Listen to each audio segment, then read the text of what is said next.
नमस्ते विद्यार्थी मित्रों। धोरण 9 सामाजिक विज्ञान। विद्यार्थी मित्रों, आज આપણે વન્યજીવ સંરક્ષણ માટે લેવાયેલા પગલાં। તો વિદ્યાર્થી મિત્રો, જે રીતે વન્યજીવોની સંખ્યા ઘટતી જાય છે, ઘણા બધા વન્યજીવો લુપ્ત થઈ ગયા। દાખલા તરીકે આજે સામાન્ય રીતે આપણે જોઈએ તો આજે જે ચિત્તો ભારત દેશમાંથી સમગ્ર રીતે શું છે, લુપ્ત છે। ભારત દેશના કોઈ પણ જગ્યામાં ચિત્તો આપણને જોવા મળતો નથી।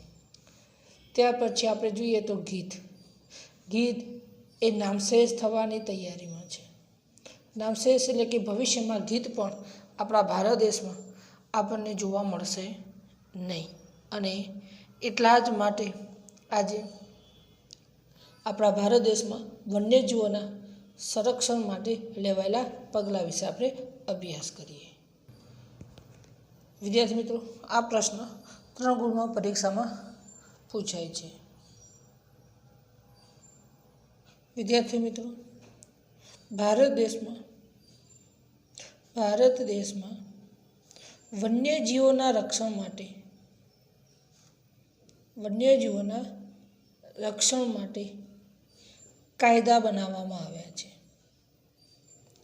વિદ્યાર્થી મિત્રો, આજે વન્યજીવો પર જે રીતે શિકાર થઈ રહ્યો છે, વન્યજીવોમાંથી વિવિધ પ્રકારની ચીજ વસ્તુઓ મેળવવા માટે આજે વન્યજીવોના રક્ષણ માટે કાયદા બનાવ્યા।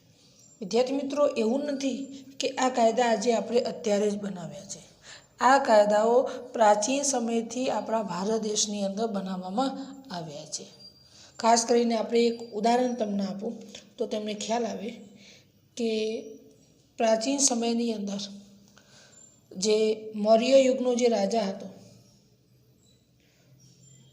મૌર્ય યુગના જે રાજા હતા, જેને આપણે બધા જ ઓળખીએ છીએ, કોણ હતા? અશોક। આ અશોકે વન્યજીવોના સંરક્ષણ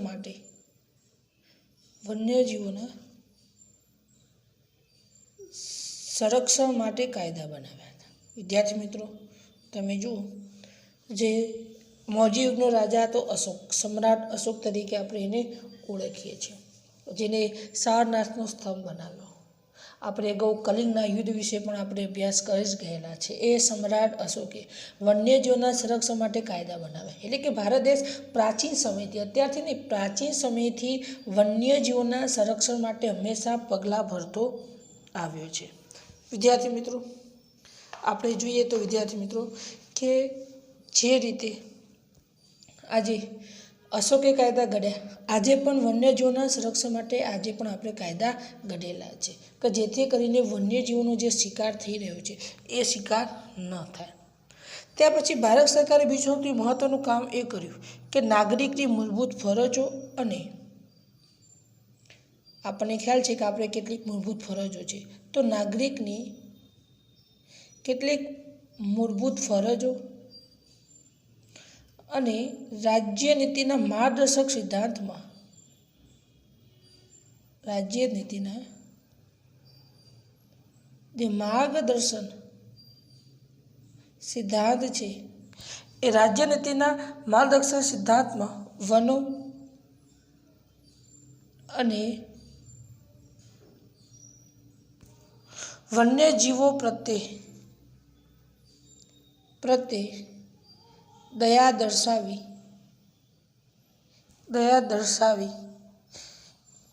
આવા પ્રકારની ફરજ સામેલ કરવામાં આવી।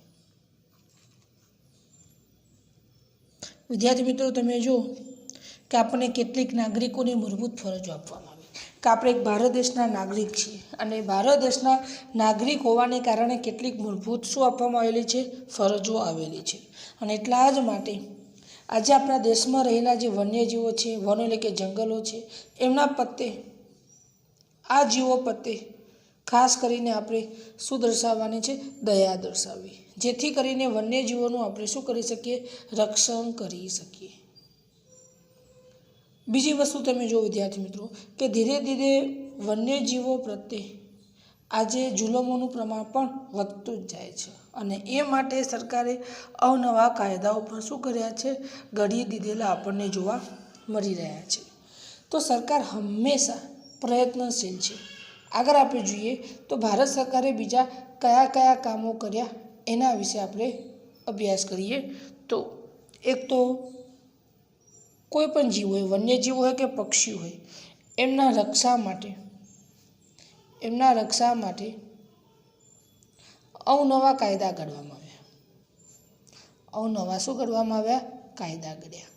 વિદ્યાર્થી મિત્રો, આજે તમે કોઈપણ પ્રકારનો પ્રાણીનો શિકાર કરો તો એના ઉપર કડકમાં કડક કાર્ય થાય છે. ભારતમાં કેટલાક એવા આગળ પડતા લોકો ઉપર પ્રાણીઓના શિકાર માટેના કેસ પણ ચાલી રહ્યા છે. ભવિષ્યમાં એમને સજા પણ થાય છે. બીજું સરકારે એ કામ કર્યું કે વન્ય પ્રાણીઓનો શિકાર, જે વન્ય પ્રાણીઓ છે એ વન્ય પ્રાણીઓનો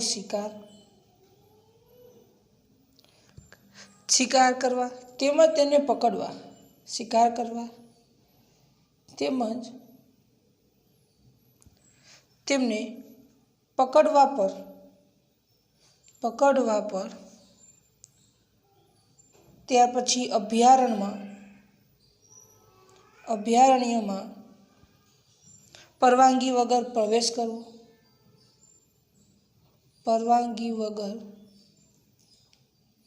પ્રવેશ કરવો, ત્યાર પછી રાષ્ટ્રીય ઉદ્યાનમાં પશુઓના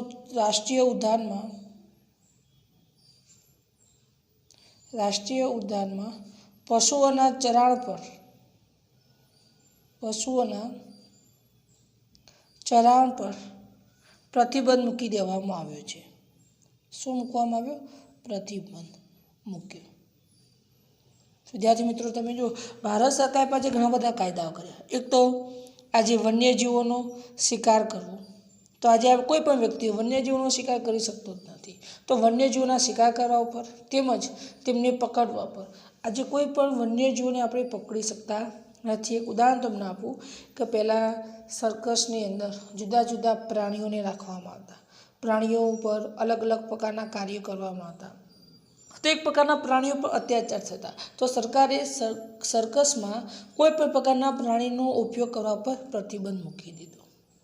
તો આજે કોઈ પણ પ્રાણીનો શિકાર કરી શકતા નથી તેમજ પકડી પણ શકતા નથી. એ સિવાય અભયારણ્યમાં પરવાનગી વગર પ્રવેશ કરવો. તો વિદ્યાર્થી મિત્રો, આજે કોઈ પણ અભયારણ્ય હોય એમાં કોઈ પણ પ્રકારની પરવાનગી વગર પ્રવેશ કરી શકતા નથી. અને રાષ્ટ્રીય ઉદ્યાનમાં પશુઓના ચરાણ પર પ્રતિબંધ મૂકી દીધો. વિદ્યાર્થી મિત્રો, નજીકના વિસ્તારમાં કોઈ જંગલને રાષ્ટ્રીય ઉદ્યાન તરીકે જાહેર કરી દેવામાં આવ્યું હોય તો ત્યાં આપણું કોઈ ઘરમાં કોઈ પાલતુ પ્રાણી હોય, ગાય હોય કે ભેંસ હોય કે કોઈ અન્ય હોય, એને આપણે રાષ્ટ્રીય ઉદ્યાનમાં ચારણ કરવા માટે લઈ જઈ શકતા નથી. એટલે કે ઘાસ ખવડાવવા લઈ જઈ શકતા નથી. એને શું કહેવાય? ચરાણ કહેવાય. તો દરેક બાબતો પર પ્રતિબંધ મૂક્યો છે સરકારે. અને જો આમાંથી આપણે કોઈ પણ વ્યક્તિ કાર્ય કરતો પકડાયો તો એવા વ્યક્તિ સાથે કાયદેસરની કાર્યવાહી કરવામાં આવશે. તો યાદ રાખજો, આજે વન્ય પ્રાણીઓનો શિકાર કરવા તેમજ તેમને પકડવા પર અભયારણ્યમાં પરવાનગી વગર પ્રવેશ કરવો અને રાષ્ટ્રીય ઉદ્યાનમાં પશુઓના ચરાણ પર પ્રતિબંધ મૂક્યો છે.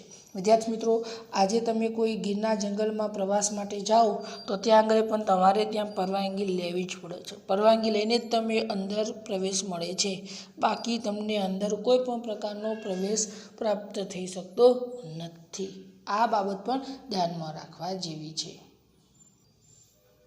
ત્યાર પછી વિદ્યાર્થી મિત્રો, આગળ આપણે જોઈએ તો જે વન્યજીવો જે છે એ વન્યજીવોની સુરક્ષા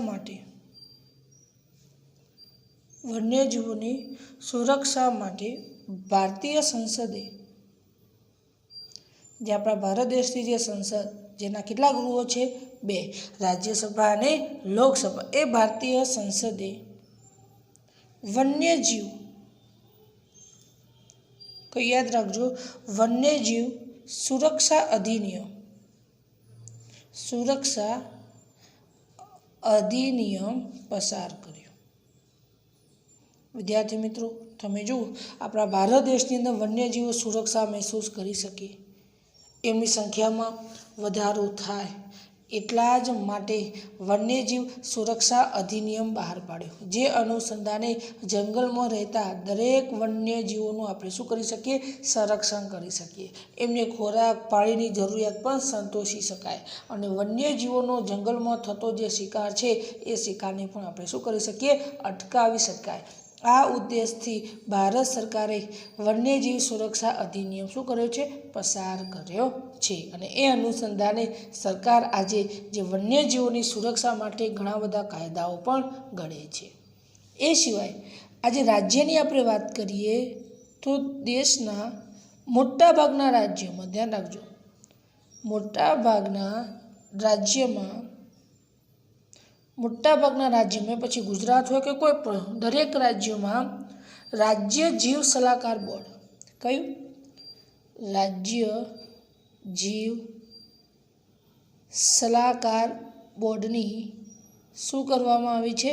રચના કરી છે. વિદ્યાર્થી મિત્રો, વન્યજીવોના સંરક્ષણ માટે રાજ્યો પણ પાછળ નથી. આજે દેશના મોટાભાગના રાજ્યમાં રાજ્ય જીવ સલાહકાર બોર્ડની શું કરી છે? રચના કરી છે. દરેક રાજ્યમાં આ રાજ્ય જીવ સલાહકાર બોર્ડની રચના કરી છે. વિદ્યાર્થી મિત્રો, જ્યારે પ્રાણીઓમાં કોઈ પ્રકારનો કોઈ વાયરસના કારણે મૃત્યુ પામે, કોઈ રોગચાળો ફાટી નીકળે, ત્યારે આ રાજ્ય જીવ સલાહકાર બોર્ડની કામગીરી કરતી આપણને જોવા મળી રહી છે. રોગચાળો કેવી રીતના અટકાવવો, આવા પ્રકારના કામો આ રાજ્ય જીવ સલાહકાર બોર્ડ દ્વારા કરવામાં આવી રહ્યો છે. પ્રાણીઓને ઝડપી સારવાર આપવી, આવા મહત્ત્વના કાર્યો આ સંસ્થા દ્વારા કરવામાં આવતા હોય છે. વિદ્યાર્થી મિત્રો, ત્યાર પછી આજે ભારતમાં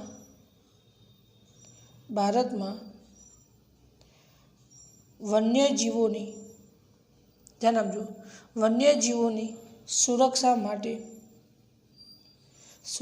માટે અભયારણ્યો, ત્યાર પછી રાષ્ટ્રીય ઉદ્યાનો અને જૈવ આરક્ષિત ક્ષેત્ર સ્થાપવામાં આવ્યું છે. વિદ્યાર્થી મિત્રો, આપણે જોઈએ તો આજે આપણા ભારત દેશની અંદર જે જંગલોમાં વન્યજીવો વસવાટ કરતા હોય, દરેક જંગલને કાં તો અભયારણ્ય તરીકે જાહેર કર્યું, કાં તો રાષ્ટ્રીય ઉદ્યાન તરીકે અથવા તો જૈવ આરક્ષિત ક્ષેત્ર તરીકે જાહેર કરી દીધું, જેથી કરીને ત્યાં આગળ વસવાટ કરતા વન્યજીવોની સુરક્ષા કરી શકાય. કાં તો એ જંગલ અભયારણ્ય તરીકે ઓળખાતું હોય, કાં તો રાષ્ટ્રીય ઉદ્યાન તરીકે ઓળખાતું હોય, કાં તો જૈવ આરક્ષિત ક્ષેત્ર તરીકે શું થતું હોય છે? ઓળખાવામાં આવતું હોય છે. વિદ્યાર્થી મિત્રો, આપણે જોઈએ તો આજે 2014માં, ધ્યાન રાખજો, 2014માં 503 અભયારણ્યો હતા. 503 અભયારણ્યો. ત્યાર પછી 102 રાષ્ટ્રીય ઉદ્યાન હતા. 102 રાષ્ટ્રીય ઉદ્યાન અને 14 જૈવ આરક્ષિત ક્ષેત્રો હતા.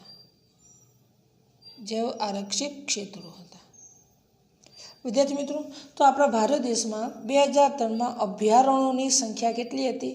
2014માં 503. તો 503 જેટલા અભયારણ્યો હતા. 102 જેટલા શું હતા? રાષ્ટ્રીય ઉદ્યાનો હતા. બરાબર છે. અને 14 જેટલા જૈવ આરક્ષિત ક્ષેત્રો આપણને જોવા મળી રહ્યા છે. આ યાદ રાખવાનું છે. 2014માં 503 અભયારણ્યો, 102 રાષ્ટ્રીય ઉદ્યાન અને 14 જૈવ આરક્ષિત ક્ષેત્રો હતા. જ્યારે આપણે ગુજરાતની વાત કરીએ તો ગુજરાતમાં 22 અભયારણ્યો છે. કેટલા? 22 અભયારણ્યો. ત્યાર પછી 4 રાષ્ટ્રીય ઉદ્યાન, 4 રાષ્ટ્રીય ઉદ્યાન અને 1 જૈવ આરક્ષિત ક્ષેત્ર. જૈવ આરક્ષિત ક્ષેત્ર આ ગુજરાતમાં છે. તો વન્યજીવોની સુરક્ષા માટે અભયારણ્યો બનાવે. વિદ્યાર્થી મિત્રો, અભયારણ્યમાં શું હોય? અભયારણ્યમાં તમે પરવાનગી લઈને જંગલમાં પ્રવેશ કરી શકો છો, બરાબર છે. જ્યારે રાષ્ટ્રીય ઉદ્યાનમાં સમગ્ર પ્રતિબંધ હોય છે. ત્યાં આગળ આપણે કોઈ પ્રાણીઓનો શિકાર નથી કરી શકતા, પ્રાણીઓ પર અત્યાચાર કરી શકતા નથી. દરેક બાબતનો પ્રતિબંધ હોય છે. ત્યાં તમને પ્રવેશ પણ મળતો નથી. જૈવ આરક્ષિત ક્ષેત્રમાં પણ આ જ વસ્તુ હોય છે, જેથી કરીને ત્યાં આગળ રહેલા પ્રાણીઓ સુરક્ષા મહેસૂસ કરી શકે. તો ગુજરાતમાં 22 અભયારણ્યો, 4 રાષ્ટ્રીય ઉદ્યાનો અને 1 જૈવ આરક્ષિત ક્ષેત્ર છે. આ ગુજરાતની વાત છે. આખા ભારતમાં 2014માં 503 અભયારણ્યો હતા, 102 રાષ્ટ્રીય ઉદ્યાન હતા અને 14 જૈવ આરક્ષિત ક્ષેત્રો હતા. વિદ્યાર્થી મિત્રો, વર્ષે ભારત સરકાર અભયારણ્ય હોય, રાષ્ટ્રીય ઉદ્યાન હોય કે જૈવ આરક્ષિત ક્ષેત્રો હોય, એની સંખ્યામાં વધારો કરતી જાય છે. એનું કારણ એ છે જેથી કરીને પ્રાણીઓને વધુમાં વધુ સુરક્ષા આપી શકાય. એટલા માટે દરેકની સંખ્યામાં વધારો થઈ રહ્યો છે. વિદ્યાર્થી મિત્રો, જે વન્ય પ્રાણીઓ પર અસ્તિત્વ સામે જોખમ હોય, અસ્તિત્વ સામે શું હોય? જોખમ હોય અથવા જે પ્રાણીઓ વિનાશના આરે હોય,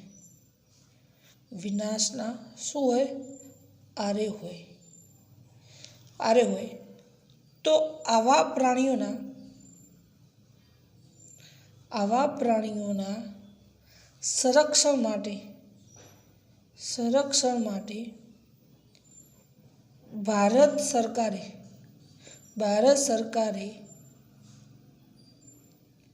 વિવિધ પરિયોજના અમલમાં મૂકી છે. વિદ્યાર્થી મિત્રો, તમે જુઓ, આજે ઘણા બધા પ્રાણીઓ પર અસ્તિત્વ સામે જોખમ છે, એટલે કે પ્રાણીઓની સંખ્યા એકાએક ઘટી રહી છે. ભવિષ્યમાં ઘણા બધા પ્રાણીઓ લુપ્ત થઈ જશે. તો ભારતમાં એવા પ્રકારના પ્રાણીઓ જોવા નહીં મળે અને તમારે જોવા હશે તો વિદેશમાં જવું પડશે.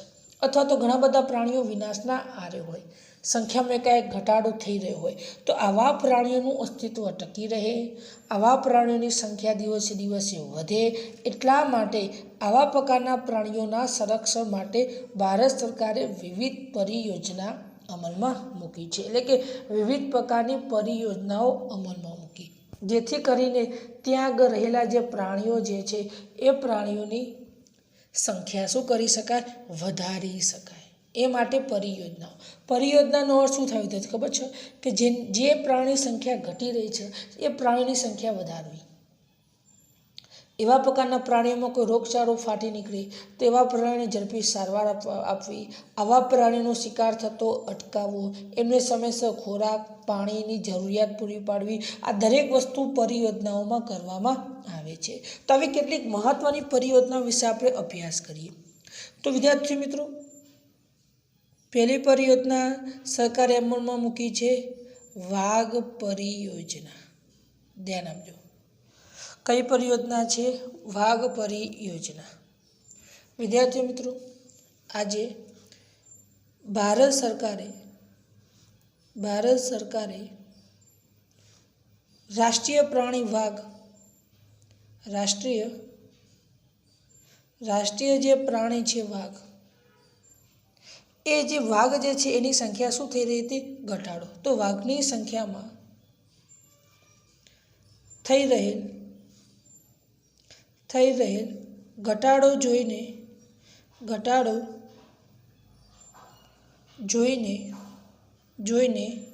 1973માં વાઘ પરિયોજના અમલમાં શું કરી છે? મૂકી છે. વિદ્યાર્થી મિત્રો, તમે જુઓ કે ભારત સરકારે આજે રાષ્ટ્રીય પ્રાણી, તો ભારત દેશનું રાષ્ટ્રીય પ્રાણી કયું છે? વાઘ છે. અને આ રાષ્ટ્રીય પ્રાણી જે વાઘની જે સંખ્યા છે એ સંખ્યામાં થઈ રહેલો એકાએક ઘટાડો જોઈને 1973માં વાઘ પરિયોજના શું કરવામાં આવી? શરૂઆત કરવામાં આવી છે. ખાલી જગ્યામાં યાદ રાખવાનું, વાઘ પરિયોજના 1973માં શરૂ કરવામાં આવી. પરીક્ષામાં પ્રશ્ન પણ પૂછાય કે વાઘ પરિયોજના શા માટે શરૂ કરવામાં આવી હતી? તો ધ્યાન રાખજો, વાઘની સંખ્યામાં જે રીતે ઘટાડો થઈ રહ્યો હતો એટલા માટે વાઘની સંખ્યામાં વધારો થાય એ માટે 1973માં વાઘ પરિયોજનાનો અમલ કરવામાં આવ્યો છે. વિદ્યાર્થી મિત્રો, શરૂઆતમાં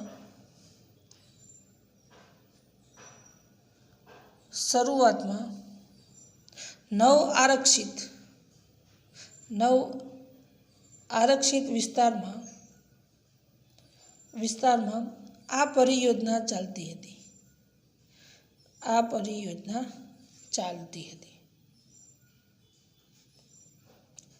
તો જ્યારે 1973માં વાઘ પરિયોજના શરૂ કરી તો એ વખત 9 આરક્ષિત ક્ષેત્રમાં, કેટલા? 9 આરક્ષિત ક્ષેત્રમાં વિસ્તારમાં ચાલતી હતી. અને આજે ભારત સરકારે કુલ 48 ક્ષેત્રમાં, કેટલા? 48 ક્ષેત્રમાં આ યોજના ચાલે છે. તો વિદ્યાર્થી મિત્રો, ભારત સરકારે વાઘના ક્ષેત્રો વધારી દીધા અને જ્યાં જ્યાં વાઘ વસવાટ કરે છે એવા કુલ કેટલા ક્ષેત્રો છે? 48. અને 48 ક્ષેત્રોમાં વાઘ પરિયોજના ચાલે છે કે જ્યાં વાઘનું સંપૂર્ણપણે ધ્યાન રાખવાનું કામ સરકાર તરફથી કરવામાં આવે છે. તો વિદ્યાર્થી મિત્રો, ટૂંકો પોઈન્ટ આપણે યાદ રાખવાનો છે. વાઘ પરિયોજના શા માટે શરૂ કરી? બધાને એક વસ્તુ સિમ્પલ છે કે પરિયોજના શરૂઆત કરવાનો ઉદ્દેશ્ય શું હોય? પ્રાણીઓની સંખ્યા વધારવી. તો વાઘની સંખ્યા વધે એ માટે 1973માં વાઘ પરિયોજના શરૂઆત થઈ. અને શરૂઆતમાં કેટલા? 9 આરક્ષિત વિસ્તારોમાં પરિયોજના ચાલતી હતી. અને આજે 48 ક્ષેત્રોમાં આ યોજના શું થાય છે? ચાલે છે. એટલે કુલ 48 ક્ષેત્રોની અંદર આ પરિયોજના ચાલતી આપણને જોવા મળે છે. હવે વિદ્યાર્થી મિત્રો, આપણે જોઈએ હવે સિંહ પરિયોજના.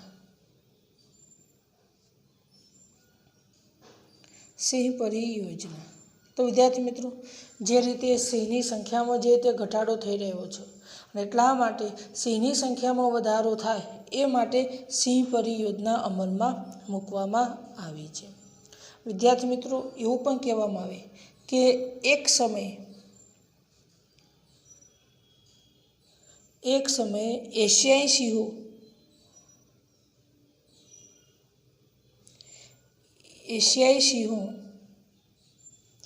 એશિયા ઉપદ્વીપના ઈરાન સુધી, વિચાર કરો વિદ્યાર્થી મિત્રો, એશિયાના જે ઉપદ્વીપ છે, ઉપદ્વીપ ઈરાન સુધી જોવા મળતા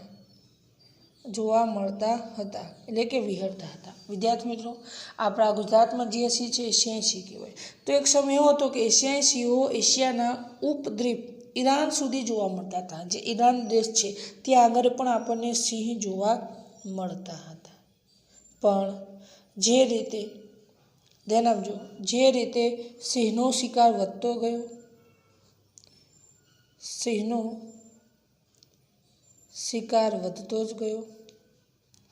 ગયો અને આજે ફક્ત ગુજરાતના ગીરના જંગલમાં જ જોવા મળે છે. વિદ્યાર્થી મિત્રો, તમે જુઓ, ઈરાન સુધી આપણને સિંહ જોવા મળતા, એશિયાઈ સિંહો એશિયાના ઉપદ્વીપ ઈરાન દેશ સુધી સિંહ જોવા મળતા, એટલે કે સિંહ ત્યાં રહેતા હતા.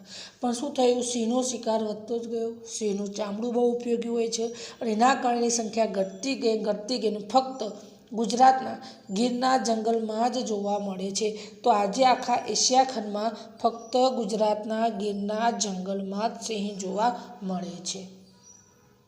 વિદ્યાર્થી મિત્રો, એક સમય એવો પણ આવ્યો, એક સમયે સિંહની સંખ્યા 100થી પણ નીચે આવી ગઈ. વિદ્યાર્થી મિત્રો, આપણા ગુજરાતમાં સિંહની સંખ્યા 100થી પણ નીચે આવી ગઈ હતી. વિચાર કરો તમે, લુપ્ત થવાને આરે આવી ગયા હતા સિંહ, અને એટલા માટે સિંહની સંખ્યા વધે એ માટે 1972માં ગીરમાં સિંહ પરિયોજના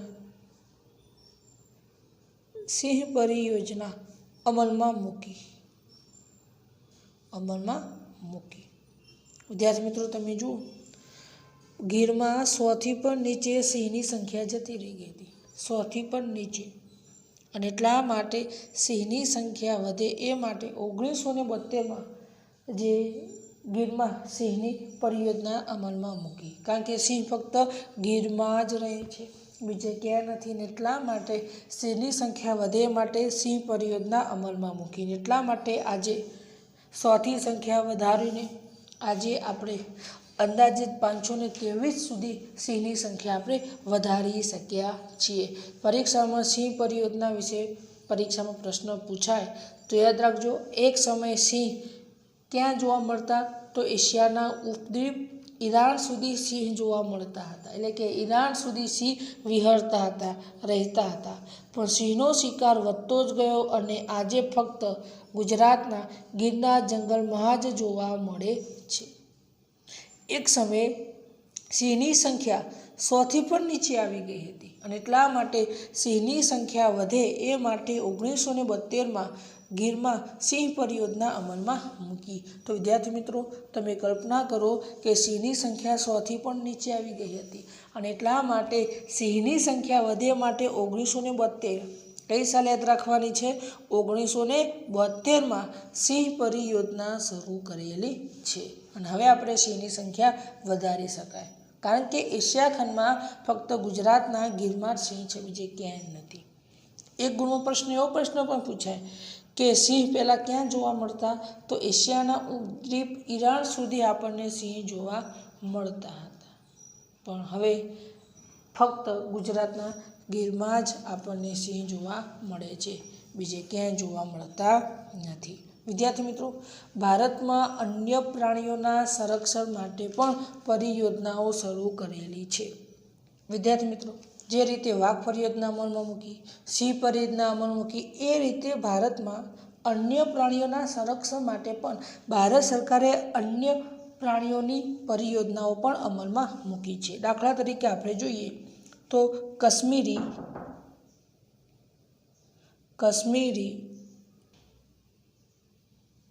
કાશ્મીરી બારશિંગા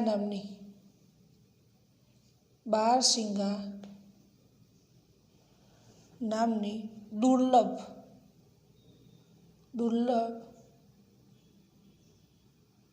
હરણની પ્રજાતિ માટે હંગુલ પરિયોજના શરૂ કરી. વિદ્યાર્થી મિત્રો, તમે જુઓ, કાશ્મીરમાં બારશિંગા નામની એક દુર્લભ પ્રજાતિ છે હરણ. તો હરણની સંખ્યા પણ ઘટતી જતી હતી, એટલા માટે હરણની સંખ્યા વધે એ માટે હંગુલ પરિયોજના. આપણે એક વાક્યમાં આપણે યાદ રાખવાનું છે. તો જે કાશ્મીરમાં રહેતા હરણની સંરક્ષણ માટે હંગુલ પરિયોજના શરૂ કરી, કે જેથી કરીને ત્યાં વસતા હરણનું સંરક્ષણ કરી શકાય. એ સિવાય જે ખારા પાણીમાં રહેતા મગરમચ્છ માટે મગરમચ્છ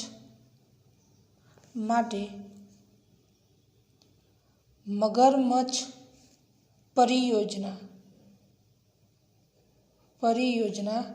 અમલમાં મૂકી. વિદ્યાર્થી મિત્રો, તમે જુઓ, મગરમચ્છ પરિયોજના અમલમાં મૂકી. મગરમચ્છ પરિયોજના અમલમાં મૂકી. વિદ્યાર્થી મિત્રો, તમે જુઓ, મગરમચ્છ પરિયોજના અમલમાં મૂકી. વિદ્યાર્થી મિત્રો, તમે જુઓ, મગરમચ્છ પરિયોજના અમલમાં મૂકી. વિદ્યાર્થી મિત્રો, તમે જુઓ, મગરમચ્છ પરિયોજના અમલમાં મૂકી. ખારા પાણીમાં કેટલાક મગરો રહી રહ્યા છે, તો મગરોની સંખ્યા પણ ઘટતી જતી હતી. એટલા માટે આવા મગરમચ્છની સંખ્યા વધે માટે મગરમચ્છ પરિયોજના પણ શું મૂકી? અમલમાં મૂકી, જેથી કરીને ખારા પાણીમાં રહેતા મગરોની સંખ્યામાં શું કરી શકાય? વધારો કરી શકાય. ત્યાર પછી ગેંડાના સંરક્ષણ માટે ગેંડા પરિયોજના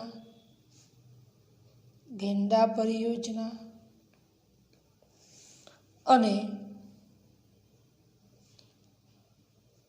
હિમદીપડા પરિયોજનાની પણ શરૂઆત થઈ. વિદ્યાર્થી મિત્રો, આપણે જે એક શીંગી જે ગેંડા છે જે અસમમાં જોવા મળે છે, આ ગેંડાના સંરક્ષણ માટે ગેંડા પરિયોજના અમલમાં મૂકી. ત્યાર પછી હિમાલયમાં રહેતા જે હિમદીપડા છે એમના સંરક્ષણ માટે પણ હિમદીપડા પરિયોજના શરૂ કરવામાં આવી છે. તો કહેવાનો મારો ભાવાર્થ એ છે કે જે વિસ્તારોમાં જે પ્રાણીઓની સંખ્યા ઘટતી ગઈ એ પ્રાણીઓની માટે પરિયોજના શરૂઆત કરી. તો યાદ રાખજો, કાશ્મીરમાં બારસિંગા નામની દુર્લભ હરણની પ્રજાતિ માટે હંગુલ પરિયોજના. ખાલી જગ્યામાં પ્રશ્ન પૂછાય, હંગુલ પરિયોજના કોના માટે? તો હરણ માટે. ખારા પાણીમાં રહેતા મગરમચ્છ માટે મગરમચ્છ પરિયોજના, અને ગેંડાના સંરક્ષણ માટે ગેંડા પરિયોજના, અને હિમદીપડાના પરિયોજના માટે હિમદીપડા પરિયોજના શરૂ કરવામાં આવી છે.